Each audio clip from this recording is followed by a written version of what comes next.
आज आपण करणार आहोत अख्खा मसूर। त्याच्यासाठी साहित्य काय काय घेतले ते सांगते। बारीक चिरलेला कांदा आहे, एक टोमॅटो आणि बारीक चिरलेली कोथिंबीर। त्यामध्ये तमालपत्री घेतलेले आहेत, थोडा गरम मसाला। इकडे ऑलरेडी मसूर मी शिजवून घेतलेले आहे, छान बघू शकता। घेतला आहे मी गरम मसाला, एव्हरेजचे आहेत सगळे मसाले। मीठ मसाला, मटन मसाला, थोडीशी कसुरी मेथी। इथे छान तेल मी आधी कडवून घेतलं होतं। त्यानंतर हे आपलं सगळं जे चिरून घेतलेलं आहे ते टाकूया याच्यात।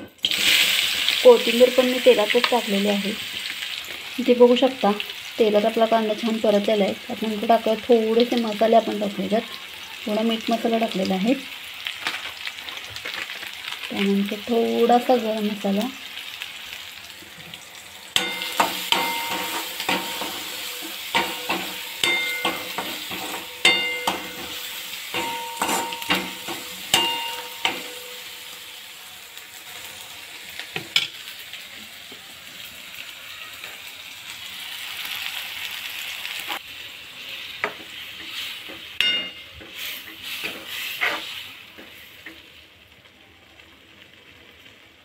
मसूरला जस्ट फोडणी दिलेली होती तोपर्यंत अधिराज उठून आलेला आहे।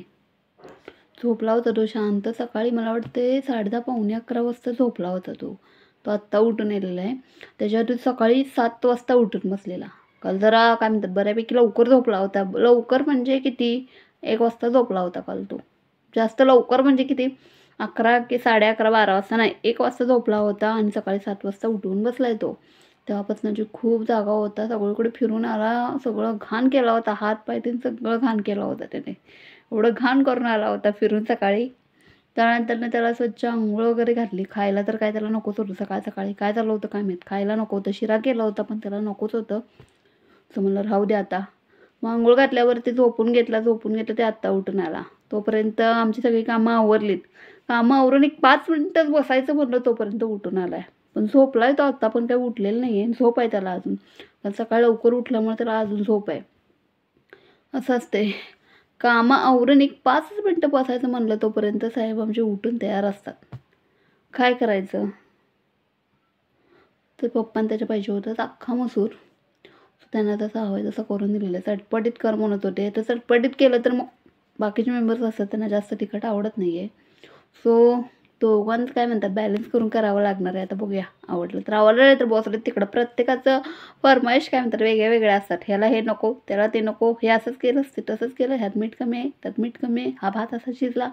खूप म्हणजे खूप सगळं काय म्हणतात त्रासदायक असतं, सगळ्यांचं ऐकून घ्यावं लागतं। प्रत्येकाच्या आवडीनिवडी वेगळ्या वेगळ्या आहेत प्रत्येकाला। आणि घरात काय म्हणतात 2 व्हेजिटेरियन आणि 3 नॉन व्हेजिटेरियन असे आहेत। त्यामुळं घरी काय म्हणतात नॉनव्हेज जास्त आणूच वाटत नाही, कारण स्वयंपाक हा कसा वेगळा वेगळा करावा लागतो, ह्याचा वेगळा त्याचा वेगळा। त्याच्यापेक्षा ते नाही आणलेलं परवडतंय, म्हणून मी जास्त काय नॉनव्हेज आपण आणत नाही। कधीतरी महिन्यातून एकदा एवढंच असते नॉनव्हेज, त्यामुळे जास्त काय आणत नाही। आणि हा अधिराज पण जास्त काय खायला मागत नाही। एक अंडं सोडलं तर तो काय म्हणतात मटणाचं आळणी पाणी वगैरे त्याला द्या म्हणतात, पण तो नाही खात आहे। त्याला जबरदस्ती जरी दिलं तरी त्याला आवडत नाही, नको म्हणते, असं उलटी काढतो तो वॅक वॅक। सो त्याच्यावर परती जबरदस्ती काही करत नाही। आवडलेलं आहे बघू। काल स्वामींची मूर्ती तुम्हाला मी दाखवली होती, त्या मूर्तीला तुम्ही छान प्रतिसाद दिला, त्याच्याबद्दल खरंच तुमचे मनापासून मी आभारी आहे। मी याच्या आधी कधी काय म्हणतात स्वामी सेवा कधीच केली नव्हती, पण काय माहीत माझ्या मनात आलं, म्हणलं सगळेजण करतात असं नाही आहे म्हणून करावे असं काही नाही, पण माझ्या जस्ट मनात आलं की आपण पण काहीतरी करून बघावं। सगळ्यांचं एवढं ऐकतोय की स्वामींचं काय म्हणतात केल्यावरती खूप प्रचिती येते, सगळीकडे ऐकलं होतं, मी म्हणलं चला मनात आले तर आपण करून बघूया। पण त्याचं मी असं ऐकलं होतं की त्यांची मूर्ती वगैरे आणावी लागते, त्याची स्थापना करून मग ते आपण त्यांची सेवा करू शकतो। त्यांची गुरुवार वगैरे करायचे असले तर त्यासाठी त्यांची मूर्ती लागते, पण माझ्याकडे काहीच नव्हतं। मग त्याचं काय निमित्त झालं, अति पलीकडचे जे आमच्या सासूबाई आहेत त्या अक्कलकोटला गेल्या होत्या। काय बघा योगायोग आहे, अक्कलकोटला गेल्या होत्या। मी तर जाणार होते आणायला, पण त्या अक्कलकोटला गेल्या म्हणलं तर तुम्ही जाणारच आहे त्या ठिकाणी, तर तुम्हीच घेऊन या तिथून येताना। म्हणून त्यांनी ती काल छोटीशी मूर्ती होती, ती मंदिरात पण ठेवता येईल अशीच आहे, ती घेऊन आलेली आहेत। आता बघूया एखादा चांगला दिवस, एखादा गुरुवार चांगला बघून सो ते अभिषेक वगैरे करून त्यांची स्थापना करेन मी मंदिरात। अजून तरी काही केलेलं नाही, अजून मी आहे अशीच ठेवलेली आहे, जसं काल तुम्हाला दाखवली होती तशीच ठेवलेली आहे मी ते। अजून तरी काही केलेलं नाही। बघूया, मनापासून केलं तर काय म्हणतात सगळंच भेटतं. आता करून तर बघूया काय काय होतं. बाकी कशासाठी नाही, आदिरासाठी करणार आहे.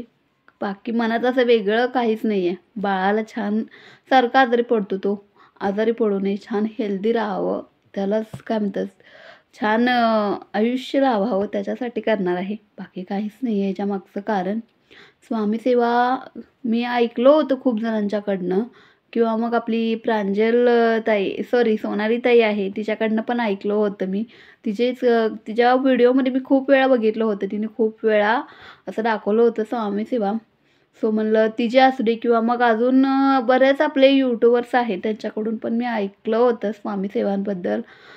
सो म्हणलं आपण पण करून बघूया किती छान वाटतंय. पण काय म्हणतात ती मूर्ती बघितल्यावरतीच छान मनाला थोडं प्रसन्न वाटलं. केल्यानंतर ना आतूनच वाटलं की केल्यानंतर ना काहीतरी होणार आहे आपलं. सो बघूया आता काय काय होतंय.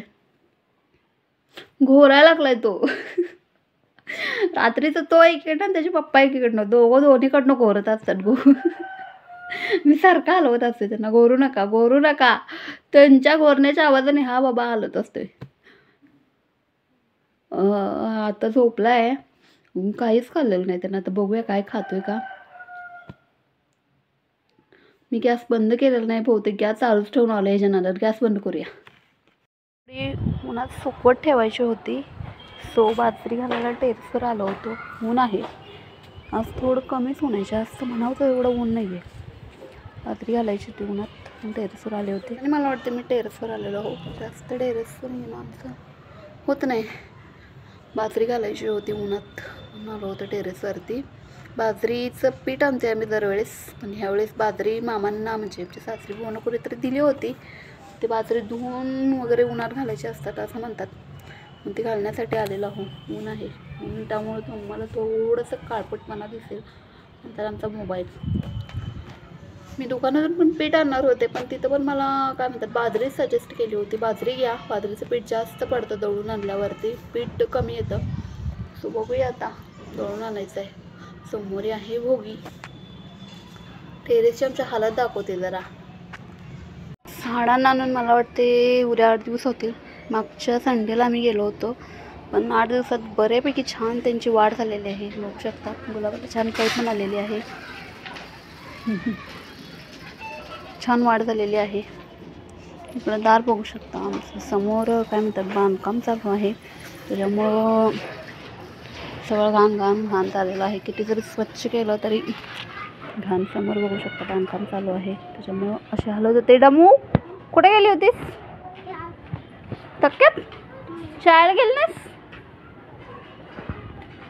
मिनटं जरी टेरेसवरनं जाऊन आले तरी असं काय म्हणतात दम भरल्यासारखं झालेलं आहे.